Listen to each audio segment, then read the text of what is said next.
Dark Web Nightmare, the stalker who found me. A few years ago, I started a small darknet forum. Nothing major, just a place to share uncensored information.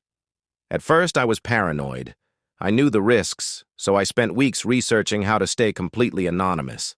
I didn't have money for offshore hosting, so I used an old laptop. It wasn't a huge site, just a handful of users. For months, everything was perfect. The forum grew, donations rolled in, and eventually I built a dedicated PC just to host it. Everything was smooth, until it wasn't. One evening, I came home and noticed my PC had frozen. No big deal, right? Probably a software bug, but when I rebooted, it wouldn't start. Just a few beeps, and then nothing. After hours of troubleshooting, I realized my RAM was corrupted, a faulty stick. Or, at least that's what I thought. I replaced it, got everything running again, and life moved on. Then, about a year and a half in, things got weird. It was a warm Friday evening. I got home, grabbed some food, and sat at my desk.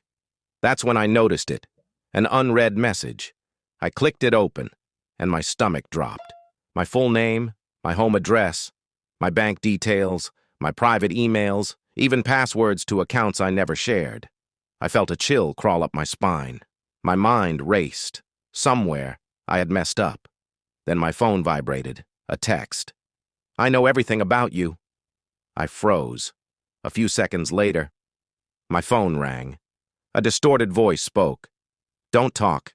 Just listen. I know everything there is to know about you. I want 2 Bitcoin. Or things get worse. You'll get a text with the wallet details." The call ended. I checked my Bitcoin wallet. There was just enough left from donations to pay him off. I wired the money immediately, hoping that would be the end of it. But then, my phone rang again. "Thank you for complying, but someone I know really likes you." The line went dead. I sat there, heart pounding, replaying those words over and over in my head. "Someone I know really likes you?" Was this some kind of twisted joke? I tried to sleep. At around 2 a.m., bang, bang, bang. Someone was at my door. I jumped out of bed, flicked on every light, and grabbed a kitchen knife. Slowly, I crept toward the window. A dark figure stood next to a car. The second they saw me, they got in and sped off.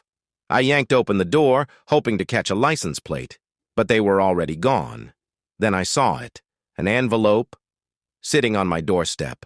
My hands were shaking as I picked it up, locked the door, and sat at my kitchen table. I stared at it for half an hour, trying to convince myself to open it. Finally, I did. Photos spilled onto the counter. Photos of me, sleeping. But that wasn't the worst part. They had been edited. Strange little love hearts drawn next to me. They had been inside my house. I didn't sleep that night. At sunrise, I went straight to the police. I told them everything. Their response? "Sorry, there's nothing we can do." I had never felt so alone in my life. I wiped everything, my laptop, my PC, my phone, grabbed a bag, packed some essentials, and called my friend Marcus. We met up, had a few beers, and I told him everything. He let me stay at his place. I thought I was safe. I was wrong. A few days later, another envelope, more pictures, of me, sleeping. But these weren't from my house. They were from Marcus's house. I freaked out. Marcus did too. We needed a plan. We set up cameras, filled my bed with pillows, barred the windows, and hid in the next room, waiting. Hours passed. Then, the front door creaked open. A shadow moved down the hall. Into my room, we lunged. We slammed the door shut, wedged a chair against the handle, and locked him in. He didn't scream. He didn't pound on the door. He just paced. Then he stopped and pulled out a gun.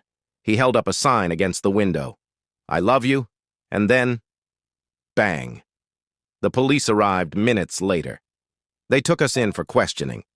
After hours of waiting, a detective walked in, sat down, and slid a folder toward me. Do you know her? I blinked. Her? I looked at the pictures. A woman. No, I don't think so. He sighed. This is the person who's been stalking you. She had a shrine in her home, photos of me everywhere, restaurants, the gym, even grocery stores, a diary detailing her plans. She wanted to kidnap me. She even built a makeshift lock bed to keep me from escaping. The detective looked me dead in the eyes and said, "You're lucky to be alive." To this day, I've never gone back on the dark web, and I never will.